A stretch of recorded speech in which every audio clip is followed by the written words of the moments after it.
Hey, good morning, friends. Got to go play in the snow today out in the wilderness.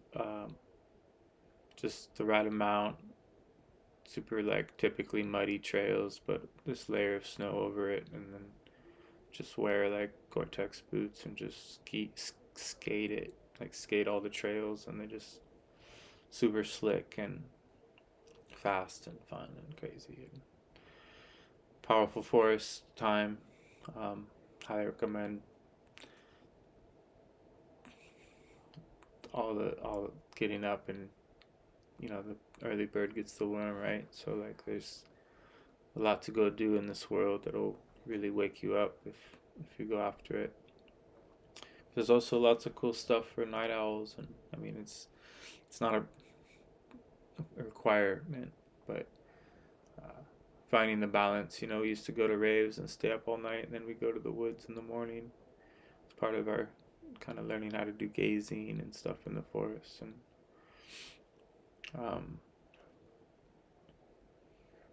yeah, just sleep deprivation, and then having danced all night and really loosen your body, and then running in the woods, and you know, uh, yeah, learning how to keep your balance and do unique things. Like now people call it like something specific, but it's how a lot of our training was learning how to be in an altered state for as long as possible. How to and then face a lot of physical fears and stuff as a means to uh, get over the the limitations that we had put on ourselves. It really is powerful to break through and be able to do something that you thought you couldn't, because then you start to realize how that would apply in all scenarios.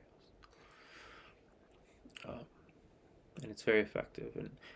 But there's other ways. I know very powerful people that don't use physical fear as a means to get free, and they find other ways. Like dreaming is certain people that can do what they do in dreaming are very daring people. It's very uncomfortable and intense to try to push through some of the rubber band effect that happens when you start to move your perception. It wants to slingshot right back to it's where humanity is, where this world is the way it is. Because if you start to move your perception far enough, you'll move away from this experience, this particular dream. Um, I recently went to my cousin's funeral.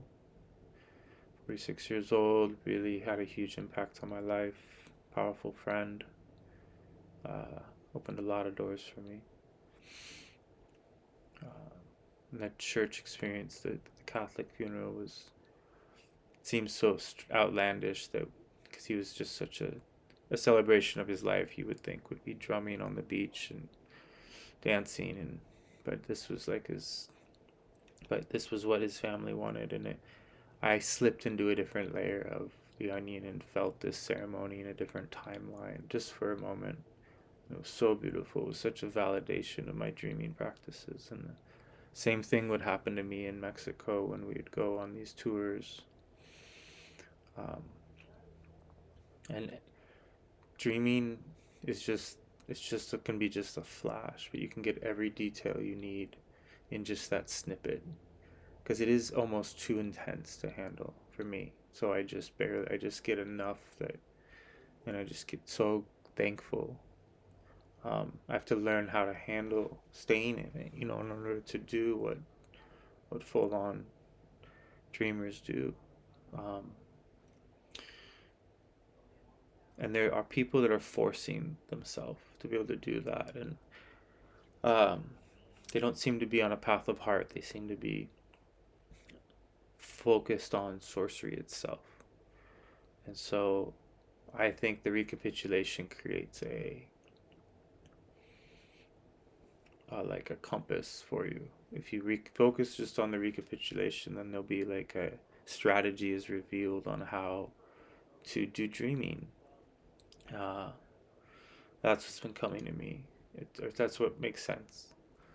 And maybe that was written, I don't know. But um, But I wanted to honor my cousin, man. Like, he at a young age was very fearless and was hopping trains to sneak into Canada, like when he was just a teen, and snuck down to Cuba, and actually lived down there a long time because he got hit by a bus, or he got hit in the somehow and broke his femur and was in a Cuban hospital for like 6 months.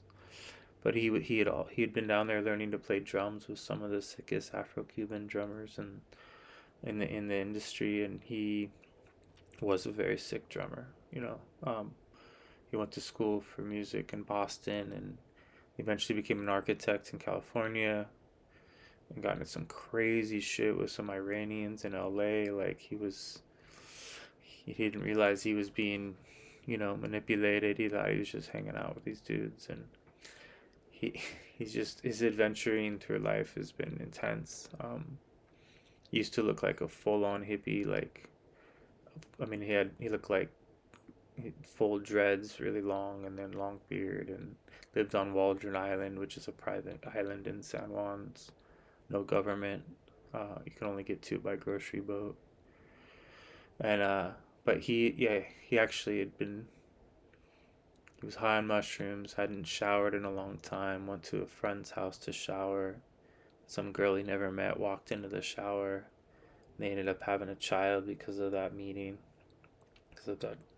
So it's, he at a young age, he found himself as a father. The mother went on to be a full-on tweaker for years. She's finally recovered decades later, but um, just, yeah, my cousin was he was pretty wild. He knew how to travel very freely, right? Like, there was no itinerary, and he hitchhiked a lot and did a lot of crazy shit. Um, and just in general, just was followed his dreams and got into a lot of trouble because he didn't sort of balance that with things. But he ended up having 3 kids um, total, and got to see all of them at the funeral. And you know, um, it is a shock when somebody leaves this early. But I just wanted to honor, like, because of the freedom that he sought after. Like, he got into Aikido really young, and that opened the door for me to. And Aikido's been a part of my life ever since. Taking me to concerts, getting me into music that I now is still very focused on, and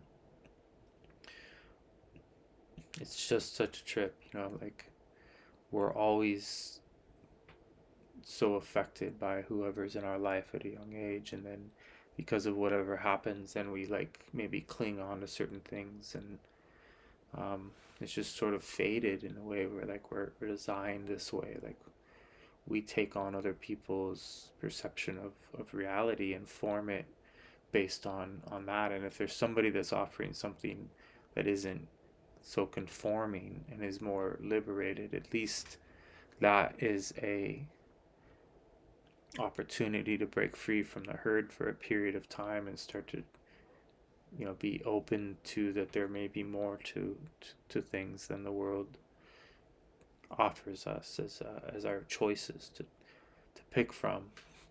And if we start individuating like that and stop, I was copying him, right, to a point, but eventually he went a different direction and I branched off and discovered other things, and we all just come in weaving in each other's lives to affect each other's like prompts, like messengers. And whoever's in your life coming in and offering perspective or feedback to you is powerful. They may be challenging you, they may be disgusted by you, they may be something, but you called that into your story. That's a character in your dream that is offering you a message. And it may just be to find out how out of center you get when people fuck with you, or just whatever it is, rather than be, tripping on it as, bad omen or any of that. It just is a message. Um, Everything's designed that way. And we just spend our whole lives being at odds with it rather than acquiescing to the message itself. And some of them are hard, like the shadow work is hard, like trying to do shadow work with a partner for years and years, and you go through some really challenging experiences, and then maybe somebody dies and perspective shifts everything, and you start to graduate from the shadow work a little bit, and allow yourself just to be. And so you fluctuate in and out of these times in which you're, getting really honest and working on boundaries, and then you just kind of let everything go for a while because it just is what it is. Like, we are where we are, and we can accept that, but still do the work. And I think a lot of people go to therapy or looking for outlets or means to face themselves, and it is terrifying, um, and that's okay to admit. But it leads to being able to dream what you want in this world, because if you can get really honest with your feelings, then you can allow yourself and give yourself permission to hang out inside of your desire and your dream for life and pursue it. And it doesn't have to be in a helter-skelter way like it was for my cousin most of the time. Although he did get his life in order here at the end. He was engaged to be married, he was on an exercise program, he was out riding his bike before work on a Monday morning, and he died riding his bicycle, which him and I had a lot of bicycle moments in our days. In fact, like the most potent one was we'd found these kids in Sun River, Oregon. We would go there every summer, and these kids called the Chicken and a Biscuit Gang. We'd found there, like, they'd leave these trails of crackers and then like little notes on how to find their hideout, and we found them, and then we got to hang out and see them how they ran this whole treasure map system across the whole Sun River bike trail system, which is actually huge. Um, so Sun River, Oregon, outside of Bend, Oregon, um, and we ended up hanging out with them a lot. And they were really free, and they didn't have a curfew, and they were just like, we were like, well, these are the coolest kids we've ever met. And um, one night, my cousin and I had gotten these girls stoned, and we were just riding out on the trails, all on our bikes, and all of a sudden the Chicken and Biscuit Gang like comes flying in. It was like one girl and like two or three dudes, and we were all like the same age, like 14, and we started taking off after the Chicken and Biscuit Gang. They were like, "Come on, let's go," and we just took off, and then pretty soon. It was too much for these girls that we'd gotten stoned. They were too stoned, and they were falling off their bikes. And I, I was the one to hear them yelling, And I stopped, and I realized for a moment, it's like, this is the last time I'm ever gonna see the Chicken and the Biscuit Gang, and it turned out to be prophetic. That was the last moment. I had to turn back, and that was it forever. I'd never see him again. And so I went back, and I was helping these girls, and eventually my cousin came, and he had that same like feeling. We both realized that was it.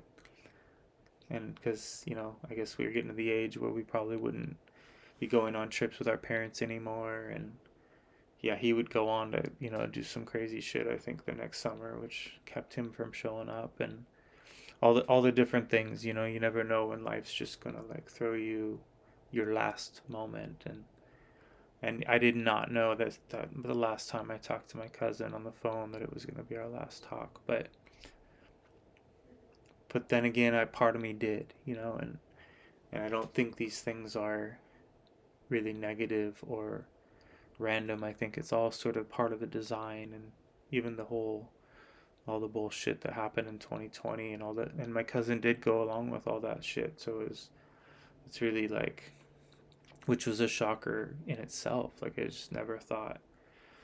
So many of the people that I was aligned with uh, were not open to the idea that Big Pharma was um, overstepping its boundaries here. And so people that bought in, really kind of are hard for me to be close with anymore, because there just seems to be like a big gap between my reality and theirs. Um, but so that did affect, our talks. It changed, and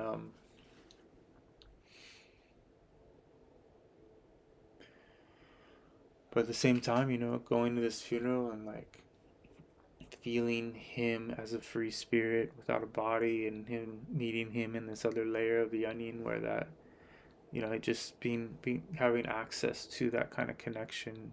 um, I've lost some really powerful people, and each one has proven to be um, even closer to me than they could have been, I think, prior, because we just don't live with the consciousness of the eternal and the death side of it very, very well. And so when it does show up like this, it's really incredible to be free of that, whatever barrier or armor we keep from being able to really communicate. And yeah, so my cousin used to hop trains and play drums in Cuba and do all this sick shit. Now his spirit is getting to be that wild again, and he went through a hell of a divorce, like where he couldn't see his kids, and the court system can be really cruel if you find yourself on the wrong side of it. And he got handed some really challenging situations, and he created them, you know, but he got served harshly. But he had a powerful experience in jail where he really realized that his ego was keeping him from being able to evolve as a person, and he got up and like slayed, like he had like a ceremonial moment in which he slayed a part of himself and started to transform himself in jail. And he came out a much different person and had a very spiritual awakening. Like he was going into the mountains alone and hiking and like singing, and he was sober probably for the first time in a long, in a way that he could really break through and face some shit. So he had a very powerful rite of passage, and shared that with me in a powerful way, and I appreciate that. Like, it was inspiring. You could see the sobriety on him for a long period of time, and I think he transitioned back to a little bit of dabbling and whatnot, but um, he clearly got his shit together and figured out a way to open his heart again and fall in love. And so I feel for his partner, who they were very excited to be together. And so yeah, it's just you never know, right? And we're we can learn to live as if we're going to disappear any moment, so that we start truly following a compass rather than assuming that we have all this time. And that starts to make life more intense, but it makes life more enjoyable as well. And yeah, whatever it is for you, go out and do the things you love, and and be thankful for just this existence. And it's okay to be aware and tap into the things that you feel are uh, you'd like to change about yourself, and it's okay to admit to those. And if it brings you you know discomfort, it's okay to sit in that discomfort, because it'll trigger you. It'll get you to make the change that you want. um just because you start the process doesn't mean you're stuck to it. Just go ahead and dip your toes in, feel what it feels like. I have a ton of stuff that I've been avoiding, and being pushed, and it's all showing up in my life, and all the messages are coming in to face. And um it's confronting as all hell, but uh it's for a reason, and it's rather gentle compared to how it could be. It could be just really, really difficult. My cousin went through a lot of really, really difficult moments because of really kind of not clear thinking, on his part. But um, we all are avoiding ourselves, certain aspects of ourselves. But and it's wonderful to accept yourself for exactly where you are. But at the same time, be able to admit the part of you that's, you know, feeling the need to run away or avoid certain feelings or certain concepts or certain discussions with others. Um, there comes a point where you want to unburden your story and speak your truth and get get to a place where you can hang out in your desire and your dreams for the life that you really want to live. Um, and you start to hang out in that feeling, and then you start to want to, like, you don't want to give yourself permission, so you start to check out. But if you can just keep going back into it, feeling more and more, what is it that you want? What does that look like? Um, so thank you for listening to my cousin Jim. I love you, brother. I love you, cousin. It was a magical, wild ride, and uh, stoked for you to be returning to the wildness that you were longing for. Um, and I wish you could have fulfilled what you had just discovered here, and maybe in another way you can. Um, so, thanks for all the music.